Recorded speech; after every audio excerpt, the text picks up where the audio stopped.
Bonjour à tous, bienvenue sur la chaîne de Plancton Curieux. Nous sommes le lundi 4 septembre 2023. Rapide point sur le marché et on passe aux news. Donc comme vous le voyez, une semaine qui s'est plutôt mal passée sur les cryptos. Aujourd'hui, si on se met en vue daily, voilà, on a des petites baisses, des petites hausses, donc rien de trop grave pour le moment. Un tout petit peu en dessous des 26 000 Bitcoin, 1600 pour Ethereum. Et voilà, on a quelques petites baisses, on a Gala, on en reparlera un petit peu en fin de vidéo parce qu'il y a des news vraiment pas terribles sur Gala. Si vous êtes investi dessus, bah, ça va être peut-être un peu chaud. En tout cas, à l'heure actuelle, c'est pas vraiment terrible. En plus, on m'a posé la question en commentaire. Bon, le reste, il n'y a rien de spécial. Et on a pas mal parlé du marché dans la vidéo d'hier, donc je vais pas traîner dessus. Je vous parlerai de mes prochaines cibles d'achat dans les prochains jours, voire les prochaines semaines. On passe aux actus, on commence en Amérique. Alors ici, on va parler rapidement des différents ETF Bitcoin parce qu'il y a quelques infos dessus. Donc depuis les rebondissements de Grayscale et de la SEC en fait il y a quelques jours, et en particulier le report de la SEC qu'elle a imposé concernant les demandes de TF Spot, on a certains acteurs qui sont manifestés. Donc là vous avez un premier article avec un ancien président de la SEC qui s'appelle Jake Layton et qui annonce que l'approbation des ETF Spot est inévitable. Alors moi ça me paraît un peu fort de dire ça, mais c'est une première chose. Ici, second article, c'est JP Morgan qui va manifester la même idée en fait. Et à ce stade, moi je suis un peu étonné de ne pas voir carrément BlackRock ou la Racing se manifester. Donc moi je pense que la SEC va repousser au maximum la demande parce qu'elle n'est pas prête, parce qu'elle estime que le marché n'est pas prêt, que la réglementation n'est pas prête, et que de toute façon Gary, il n'a pas envie de voir ça arriver pour le moment. Ça me paraît assez cohérent en fait avec ce qu'on observe. Et au-delà de ça, en fait, à force d'articles comme ceux que je suis en train de voir ici, j'ai de plus en plus l'impression d'avoir raison, en fait, que ma perception est la bonne. Parce que je ne connais pas votre avis, mais j'ai l'impression qu'on veut nous marteler un peu l'idée que les ETF spot sont imminents, qu'ils sont obligatoires et qu'ils vont avoir un impact décisif pour faire décoller BTC. J'ai vraiment l'impression que c'est ça qu'on veut nous faire comprendre, que le martèlement excessif en fait là qu'on est en train de subir me fait justement moi penser l'inverse. J'ai l'impression qu'en fait ce qu'on veut nous dire ici c'est trop évident, vous voyez, c'est devenu trop clair pour tout le monde et finalement si tout le monde pense que c'est ça qui va se passer de façon imminente, il y a des grandes chances que ça se produise pas en fait. Vous voyez un petit peu la réflexion, c'est un peu alambiqué, c'est pas du tout certain et c'est bourré d'a priori. Mais voilà, ça me semble tellement gros ce qu'on nous met là devant les yeux que du coup j'ai un peu du mal à y croire et je pense qu'en fait on va traîner. Et on a quand même cet article hein, qui va dans le sens inverse de la tendance qu'on évoque. C'est Bitwise qui avait fait une demande de TF Spot auprès de la SEC en début août, donc il y a tout juste un mois, je crois que c'était le 3-4 août, et viennent d'y renoncer. C'était je crois vendredi dernier. On n'a pas vraiment d'informations concrètes sur le pourquoi ils ont renoncé, donc ils n'ont pas émis vraiment de raison. Mais le timing est quand même surprenant, hein. On est obligé de s'accorder là-dessus. On a Grayscale qui a eu sa entre guillemets victoire. On a la SEC qui vient de repousser dans le même temps les demandes de TF. Et Bitwise qui dit ok, moi je sors de là, salut quoi. C'est très bizarre, sachant que d'ailleurs ils sont quand même un peu spécialisés dans les ETF crypto, donc c'est quand même assez curieux. Et ça me laisse plutôt pensif, hein. Et en fait, ça me conforte même un peu dans mon idée qu'en fait les ETF et la hausse des cryptos, bah, c'est pas pour maintenant, c'est pas pour les prochaines semaines, c'est plutôt pour les prochains mois, peut-être les 6 prochains mois, 8 prochains mois, voire dans un an. Et là, ce qu'on essaye de nous mettre un petit peu dans les yeux, avec des articles qui nous disent oui, ça va monter, il y a JP Morgan qui le dit, il y a le chairman de la SEC d'il y a X années qui le dit aussi. Bah moi je suis pas sûr. Moi vraiment j'y crois pas trop. J'ai plus l'impression qu'on essaye de faire FOMO les gens ou peut-être qu'on essaye, je sais pas, d'entretenir une espèce d'ambiance, une espèce de tendance qui n'a peut-être pas lieu d'être pour le moment. Voilà, ma réflexion du moment. N'hésitez pas à me partager votre avis là-dessus. C'est toujours intéressant de pouvoir échanger sur ces sujets-là qui sont quand même assez cœur de notre actualité du moment. On continue en Amérique ici. C'est plutôt sur le côté les mineurs de BTC. Donc l'Amérique, c'est quand même une des terres d'accueil des mineurs de BTC, en tout cas une des terres initiales. Et c'est quand même un sujet qu'on aborde assez peu dans les actus. Moi, je n'en ai pas beaucoup traité récemment des mineurs, parce qu'il n'y a pas forcément énormément de news dessus. Mais là, on a quelques informations dans cet article qui sont intéressantes. C'est l'occasion de prendre reconnaissance de qui sont les acteurs principaux du minage et quelle est leur réalité sur le marché, quels sont leurs chiffres. On apprend dans cet article quels sont les mineurs qui ont affiché les plus gros revenus, donc en gros, quels vont être les plus gros mineurs, et je vais commencer à vous les citer. On a Core Scientifique, ils ont 126 millions de revenus, donc revenus Je suppose que ça veut dire chiffre d'affaires, hein. Bon, faut voir pour la traduction, mais en théorie, c'est le chiffre d'affaires. Bitdeer, 94 millions, Marathon, 82 millions, Riot, 77 millions, et CleanSpark pour 45 millions. Vous voyez, c'est quand même des grosses boîtes. Notez cependant qu'aucun n'est parvenu à engranger un profit. D'accord? Il n'y a pas de profit. Un peu plus d'informations sur ça après. En cause, en particulier, la baisse du Bitcoin et l'augmentation rapide de la difficulté de mining, le fameux hash rate. C'est plus 24% la hausse du hash rate au second trimestre, ce qui est assez important. C'est une hausse qui est vraiment considérable. Et donc,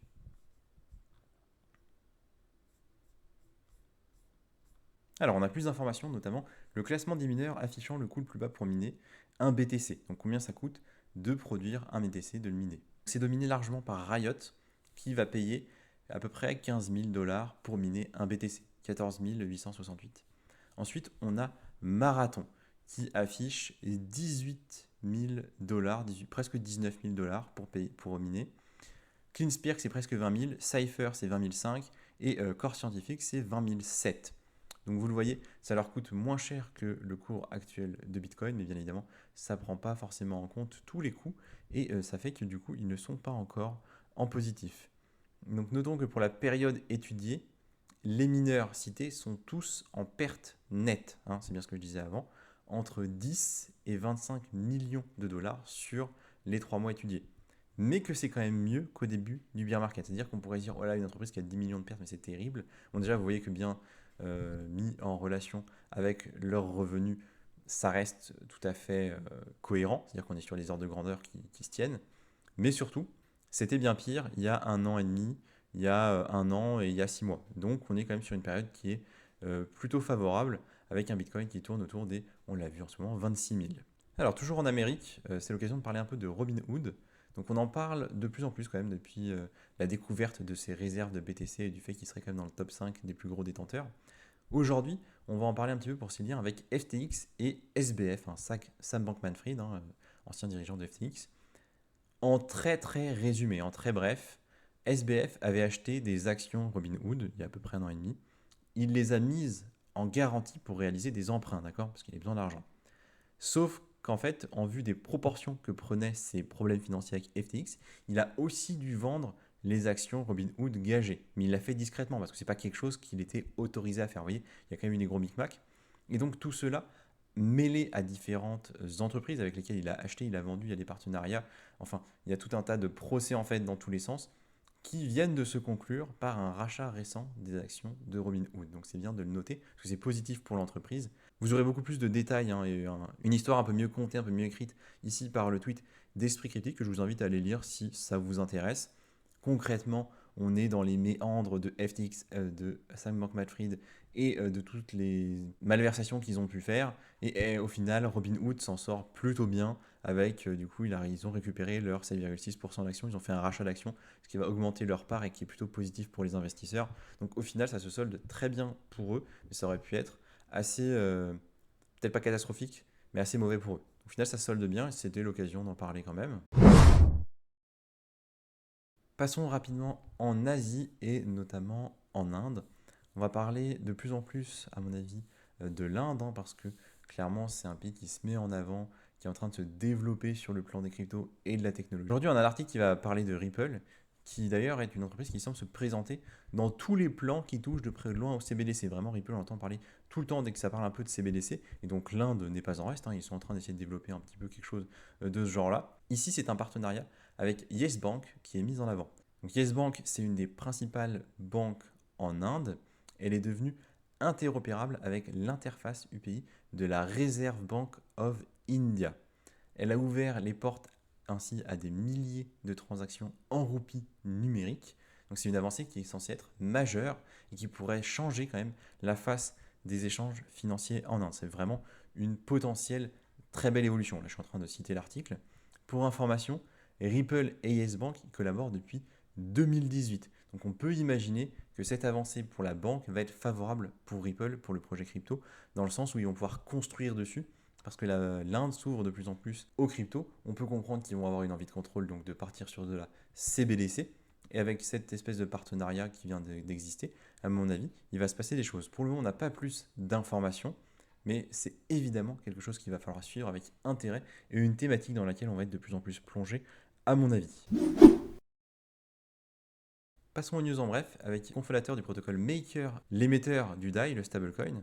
Il a fait du coup une proposition en vue de créer une blockchain à part pour héberger, entre autres, la sécurité et la gouvernance du protocole. Donc ça s'inscrit dans un cadre d'un certain projet qui s'appelle Endgame. Ils veulent en fait se baser sur une certaine blockchain. Ici, on va parler de Solana. Donc la new chain de MakerDAO pourrait être implémentée au travers d'un fork sur la base du code de Solana. A priori, Solana, il a été choisi pour trois raisons. La qualité de son code de base, la résilience qu'il a eu depuis FTX et le fait qu'en fait, il existe déjà des forks basés sur le code source de Solana et que ces forks fonctionnent très très bien. Notons que la décision n'est pas encore totalement actée et qu'il est possible qu'ils utilisent l'écosystème Atom, sauf qu'il serait plus cher, donc c'est un peu moins favorable. À mon avis, c'est étonnant. J'ai été assez surpris quand j'ai lu la news. Je ne pensais pas que des entreprises partiraient sur le code de Solana. Parlons un peu de la Turquie, notamment de son inflation. Vous pouvez le voir ici sur l'article des Échos. On parle d'une inflation qui se situe aux environs de 50% sur un an. C'était, vous voyez, en août. On a eu en fait des valeurs qui étaient même plus importantes que ça. Une inflation qui tourne entre 30 et 60%, voire plus, sur un an. Donc quelque chose de vraiment très très élevé. Et donc dans ce contexte, les cryptos sont considérés comme potentiellement des réserves de valeur plus sûres que la monnaie nationale, en tout cas comme des investissements qui peuvent sembler pertinents, mais ça même au-delà de ça, parce que ce ne sont pas que les investisseurs, c'est vraiment la population qui s'en sert de plus en plus. Et donc on a BTC et ETH qui sont très très largement préférés. Et selon une étude de KuCoin, un rapport qu'ils ont produit, 52% de la population a adopté les cryptos. Comprendre, ils en ont possédé ou en possèdent à l'heure actuelle. Donc c'est un pourcentage qui est impressionnant à mon avis. Notons quand même qu'il y a un an et demi, c'était déjà 40% de la population turque qui était ouverte aux cryptos et qui avait déjà été relevée de cette façon-là. Donc on est quand même sur une population qui est plutôt open de ce côté-là. C'est-à-dire qu'on ne passe pas de 0 à 58 en un an, on passe de 40 à 52, ce qui est quand même pas trop mal. Fait intéressant tout de même, les investisseurs de 18 à 30 ans possédant des cryptos sont à 47% des femmes, ce qui est quand même aussi notable et plutôt nouveau à mon avis. Donc des bonnes nouvelles pour la crypto, malgré un contexte qui est absolument déplorable pour cette implantation. Mais voilà, c'est quand même une news à mettre en avant. Et enfin, la dernière nouvelle de cette revue, ce sont les deux fondateurs de Gala Games qui s'attaquent réciproquement en justice. Donc chacun va accuser l'autre d'avoir dépensé des millions inutilement ou en fraude, en résumé c'est ça. Sans entrer dans les détails, c'est plutôt mauvais pour l'entreprise et le token Gala, au moins à court terme. Donc si vous êtes dedans, faites attention, attendez-vous à une potentielle poursuite de la baisse en fonction de ce que donneront les différentes accusations, les différents jugements. Au-delà de ça, les informations sont plutôt insuffisantes pour déterminer comment le projet va s'en sortir dans cette histoire. Mais à titre personnel, j'en possède pas et j'irai pas dessus. Je sais qu'on m'a posé la question en commentaire. Là, clairement, la news est pas bonne. Quand on a les fondateurs qui commencent à s'attaquer l'un l'autre, ça peut faire exploser un projet. Il n'y a pas de garantie, mais ça peut faire exploser. Donc, je dirais attention si c'est quelque chose que vous envisagiez. Voilà, c'est tout pour aujourd'hui. Je vous dis merci de m'avoir écouté et à demain pour une prochaine vidéo d'actu.